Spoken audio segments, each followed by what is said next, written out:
იესო ქრისტე თავად არის აღთქმის არსი და როგორც ერთ-ერთი მის ნიჭთაგანი, ის თითოეული მორწმუნის საკუთრებაა. შესაძლებელია იმის შეფასება, რაც ქრისტეში მიგვიღია. მასშია დამკვიდრებული ხორციელად ღვთაების მთელი სისავსე.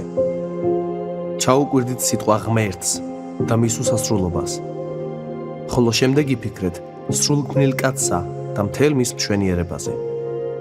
რამე თუ ყველაფერი, რაც ქრისტეს, ვითარცა ღმერთსა და კაცს, ოდესმე ჰქონდა, ან შეიძლება ჰქონდეს, თავისი უსაწყიდლო გულმოწყალებით, შენია და მემკვიდრეობად არის გადმოცემული შენთვის სამუდამო მფლობელობაში.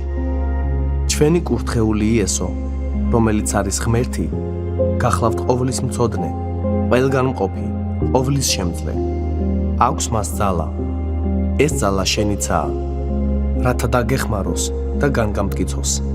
გაგამარჯვებინოს შენს მტრებზე და დაგიცვას ბოლომდე. აქვს მას სიყვარული.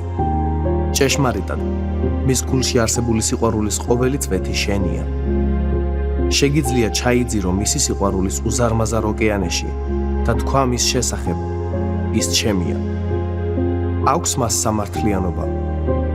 შეიძლება ის მკაცრთვისებად მოგეჩვენოს, მაგრამ ესეც კი შენია, რადგან თავისი სამართლიანობით ის უზრუნველყოფს, რომ შენთვის აღთქმული მადლის აღთქმის მეშვეობით უცვლელად აღსრულდეს. ყოველივე, რასაც ის ფლობს, როგორც სრულქმნილი კაცი, შენია. მასზე, როგორც სრულქმნილ კაცზე, არის მამის სათნოება. მამამ მოიწონა ის. ო მორწმუნე, ღვთის მიერ ქრისტეს მიღება შენს მიღებასაც ნიშნავს. რამე თუ განაარიცი, რომ იმ სიყვარულით, რომლითაც მან სრულქმნილი ქრისტე შეიყვარა, ახლა შენც უყვარხარ. ყველაფერი, რასაც აკეთებდა ქრისტე, ახლა შენია.